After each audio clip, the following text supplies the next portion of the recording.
Chris, everything's ticking on pretty seamlessly, it looks like, from the outside. How's it been these recent weeks on the inside? No, it's always a challenge. I can't think of any time. No, I can't. Any time, 14 years at Geelong, where you just think that everything's going perfectly. There's always challenges that pop up, and that's the way we're thinking about this week. I've got a lot of respect for this team, and I think I've said it in relation to other teams in the competition as well. I think virtually every team, if not every team we've played, have had moments in the year where you think, oh no, they're a finals team, but they just had a patch of the season where things didn't go well. But that doesn't really reference sort of where they are now. So we're obviously at the stage of the season where we're trying to fine-tune our game as much as possible, but we'll need to because the opposition are good. You look at last year, I think at this point you were playing the Saints at Marvel to actually make the finals. You didn't win that one. What has changed in that time since last year to have the success that you've had this year? Oh, well, I mean, I find it hard to remember exactly what was going on, and I don't spend any time trying to remember because I don't think it's very relevant. So my best guess is that we had a lot of issues by that stage of the season in terms of, and even I think sort of post that game, we had a couple of guys go in for surgery who were really struggling. And I think on reflection, some of those guys, if we were in that position again, we wouldn't have kept playing them. And we're in a completely different stage now. We're physically in good shape, feel like our game, is in good shape. Not perfect, but no one's is.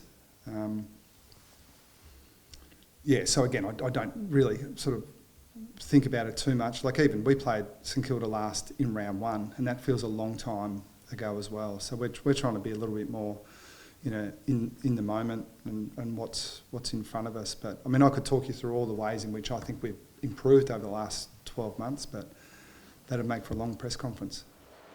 Does it surprise you how well Patrick Dangerfield is going, or is he still, given how vital he was on the weekend, or is he's earned the credit to the back, you just expect that level of performance from him?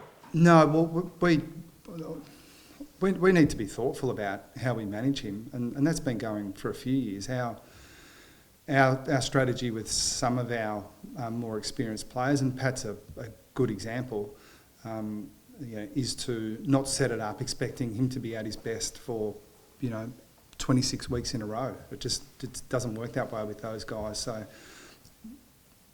in that context, we feel like he's in really good shape now to play his best footy towards the end of the year. So yeah, a lot of work goes into that. So it doesn't surprise me in that respect. Chris, you go there. I saw Tom Hawkins was back running this week. How pleasing is that, first off, and also in terms of his chances of getting back for that West Coast game? Like, is that still a realistic chance? No, he won't play the West Coast game, but sort of what you saw with him running outside, he is taking steps forward there, but I've seen it every day. Virtually from the moment he got injured, he's been in at the club working away. So the unfortunate answer is we don't know how it's going to play out, but we're optimistic. So optimistic doesn't mean we're sure it's going to happen. Like there's enough uncertainty there that I shouldn't even speculate. But I think when it becomes more of a pessimistic situation, we'll let you know. But we're miles away from that.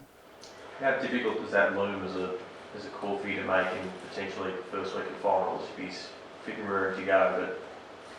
But assuming you're going well and everything's going tickety-boo, how do you manage that? Is that probably one of the most difficult choices or selection criteria you've had to have as a coach? Cross that bridge when we come to it. So I wouldn't blame your side of the press conference for sort of trying to work through the hypothetical situations, and our coaching group needs to work through them as well, but we're not even at the stage where we're sort of vocalising those things at the moment. I tend to think that the decision will be a bit more black and white, not completely black and white, but I think it'll be simple. Either he's ready to perform well or he's not. But again, it's just there's too much uncertainty to really speculate at the moment.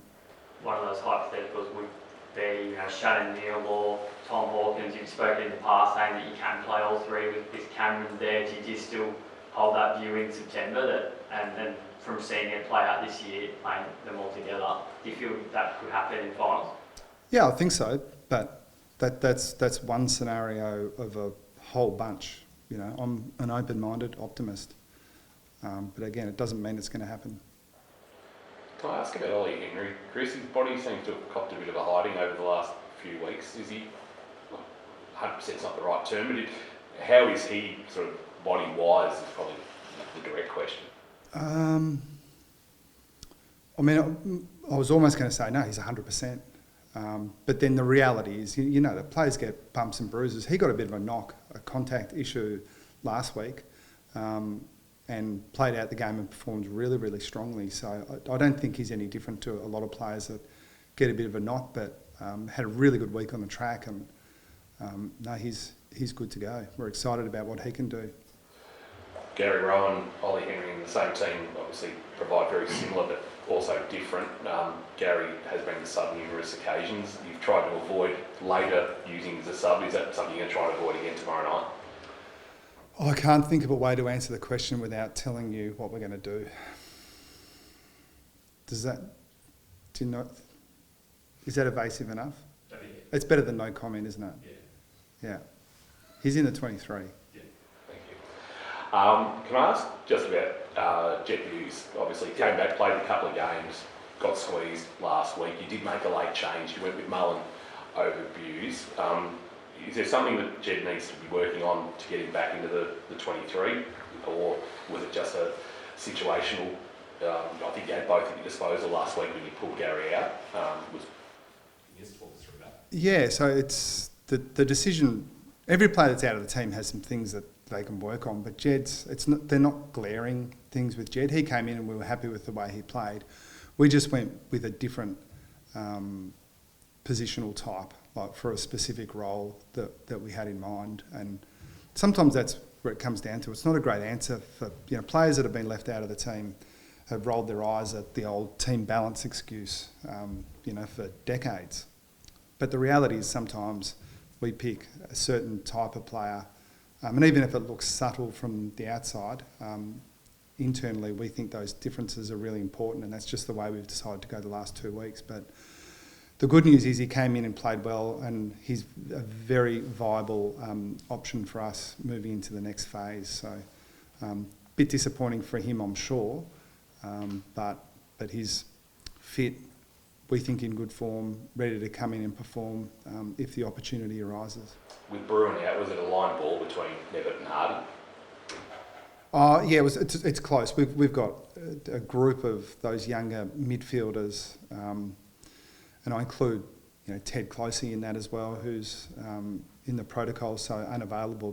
But it's tight with all of them. So I might as well name them. So Nevitt, Hardy, Clark, Closey, Parfitt. They're all line ball, those guys. Parfitt was out of VFL last week, I believe, with one red hamstring awareness. Will he play at VFL level this week? Yeah, he will. Yeah. Chris, it seems like the Cats, regardless of whether you guys finish second or fifth, won't host a final at GMHBA Stadium. What are your thoughts on that? How do you know that? Oh, well, Mitch Cleary said... Oh, don't take Mitch's word for it. For God. Why isn't he... No, okay. Let's go again. Ask your question, sorry. So I guess my question to you is, if you were to finish second and have, say, GWS at the MCG, do you feel that would be fair? Well, the only thing I know 100% for sure is that the AFL control the final series. And believe it or not, I think we've been consistent on that for a long time. That's the reality. Now, people can have the debate as to whether they make the right decision in that respect. But we do respect that the AFL control the final series and they dictate where the games are played. And I think it's a very different situation, to my opinion, on what the home and away season should be. I'm of the firm view that every single club should choose where they play their 11 home games. But that's a completely separate situation to finals.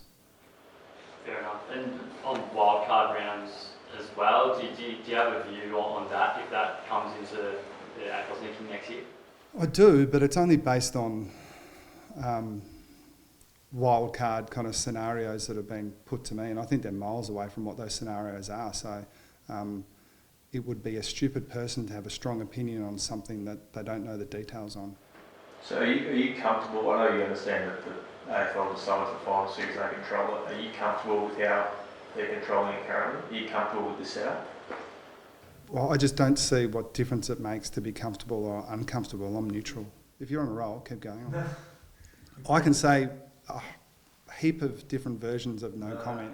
I was going to ask if you put in a call to Christian Petrarca's management to see if he wants to play for the Cats. It's worth a try, isn't it? Yeah.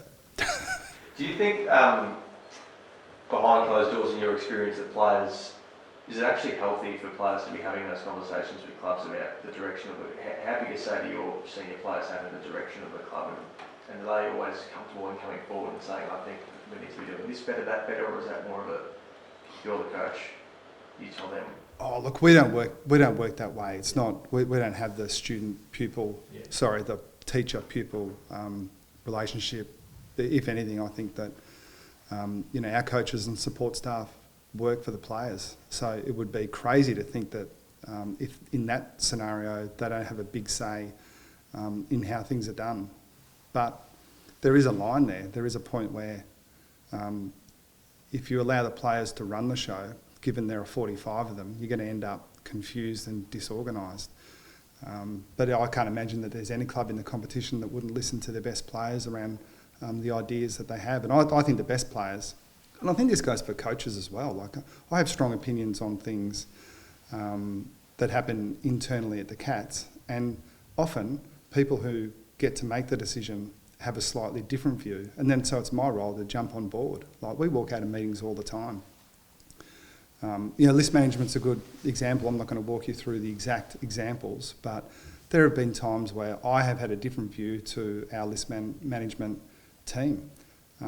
But when the decision's made, I'm completely on board with it. That's the way things should work. So, look, I'll be clear. I'm not referencing any other club in making this comment.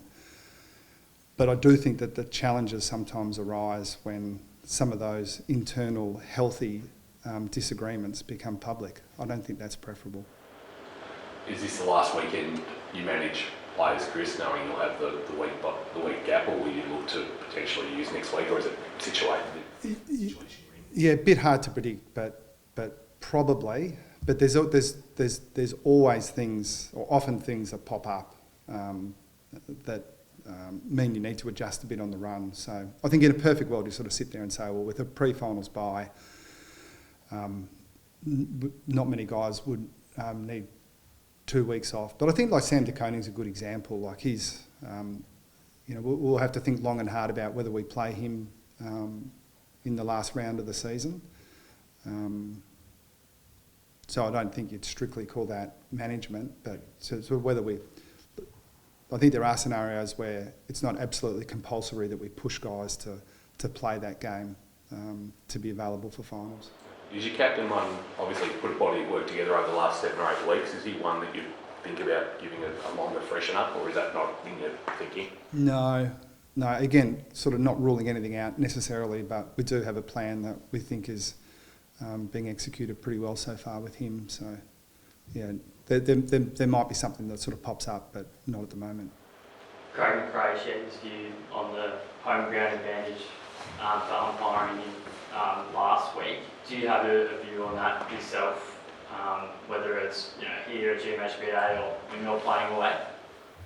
Oh, look, I try to make it a policy not to comment about things that I haven't heard directly, and I'd like to hear more from Craig as to what he actually thinks. I have a lot of empathy for things that coaches say 15 minutes or half an hour after a close loss. I don't think that's the time of the week where head coaches are thinking with perfect clarity. So once he clarifies his position on that, then I'm happy to comment on that bit. But at the moment, I don't have anything smart to add to it. He said he thought it was pretty he said it was pretty selfish of him to go into that mode post game. Oh, he's a self-deprecator, Fly. Like, come on, he doesn't really think that.